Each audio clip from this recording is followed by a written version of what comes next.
Welcome back to TV5 News at 9. The Saginaw Intermediate School District Early Childhood Department is looking for preschool teachers and support staff. And here with us this morning, Executive Director of Early Childhood and Education, Dr. Erica Taylor. Dr. Taylor, thanks for being here. Thank you for having me. Yes, of course. So tell us a little bit about what Early Childhood Department does at Saginaw ISD. So our biggest programs are our pre-K programs, and that includes Head Start, Early Head Start, and the Great Start to Readiness program. So those are, like I said, those are the biggest and what people usually know about us. But we also provide support to early childhood providers, whether they are already established or trying to get established. We provide them with professional development, any resources that they need, and that program provides support to people in Aranac, Bay, Sanilac, St. Clair, Saginaw, Genesee, Tuscola, Lapeer counties. We also have home visiting services, a variety of home visiting services. So we have our early childhood home visiting services. We also have home visiting services for parents who are either pregnant or new parents that need support in becoming, knowing what they do. Yeah. Because it's not easy. It's not. It's not. We also have a Michigan Adolescent Pregnancy and Parenting Program. That's for our adolescents up to 21 years of age.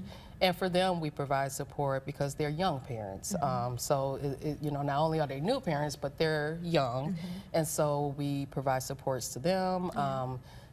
Try to teach them some of the skills that they need to be great parents. And then we also work with other agencies such as Healthy Families America and the Family First Prevention Services Act. And in those programs, we provide services to make sure we keep families together and identify any needs that they may need to address. And Dr. Taylor, we've talked about the teacher shortage here at TV5. Is that something that Saginaw ISD is kind of dealing with, a shortage in education support staff or maybe teachers? Absolutely, both. Since COVID, the challenge has increased. However, we are working very hard to try to attract and retain staff.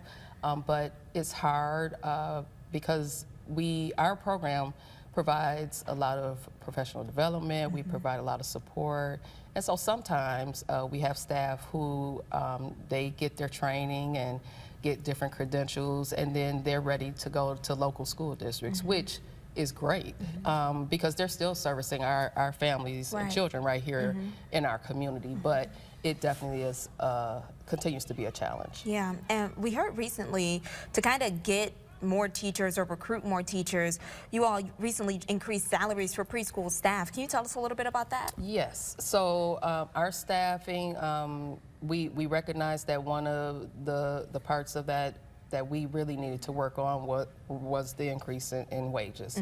And so this past year, we've increased our lead teacher wages. They can begin from making $31,000 to $40,000, depending on credentials. And that is a salary now, where it used to be an hourly wage.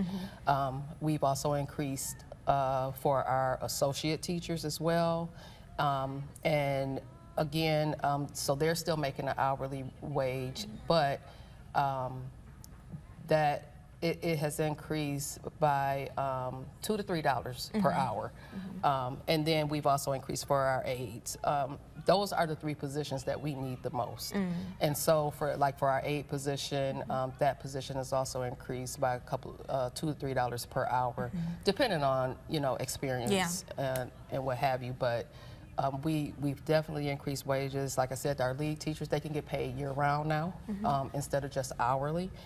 So because that was something that we also heard from staff to say, it's hard when you make an hourly wage, but then in the summertime, you have to find something else to do. Yeah, to supplement your income. Absolutely. Yeah. So what else does Saginaw ISD offer to staff? So we have tuition reimbursement. Oh, nice. We also utilize what is called the TEACH Scholarship in early childhood. We have TriShare. TriShare is a program that we offer our Head Start staff. And so in that program, if they have child care costs, those costs are paid a third from us, a third from the employee, and then a third from the state of Michigan. Nice. And so it greatly reduces that cost for our employees who are able to take advantage of that program. And then we also offer all of the professional development and the training that they need on the job. So even if a person comes to us just as a volunteer, they can work their way up in the program. And Dr. Taylor, this is probably the most difficult question because there are probably more than one. What would you say has been the greatest success story in your department? You know what? I would say the people. Yeah. Our people, because like I said, our people can come, our parents can come as volunteers and work their way up, and we have people who have done that. Yeah. Jessica Foster, she was a parent volunteer. She utilized tuition reimbursement and the Teach Scholarship and is now a teacher. Nice. We have Betty Baber, who started out as a volunteer, and she's now our education manager. We have Tanya Vasquez, who started out, she was a parent volunteer on our policy council, became a sub, and she's now an early Head Start home visitor.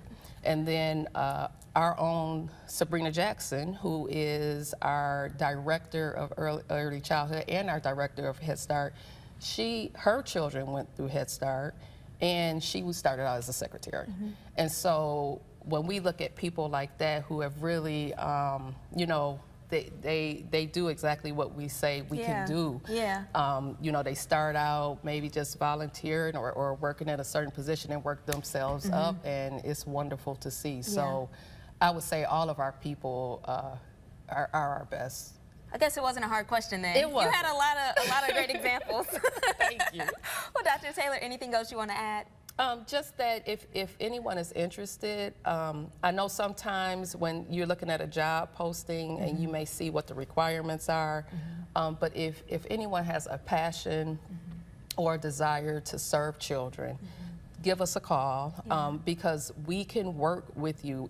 Even if you don't have those exact credentials, we can work with you. If you have any college credits, if you don't have college credits, we can but we're pretty sure we can find a position for anyone. Somewhere for you to go. Yes, that you can be of a help to our kids and families in this community. Yes. Well, Dr. Taylor, we appreciate you so much for coming in this morning. Thank you. Yes, of course. I appreciate it. Of course. And you can find more information in the hot link section of our website, WNEM.com.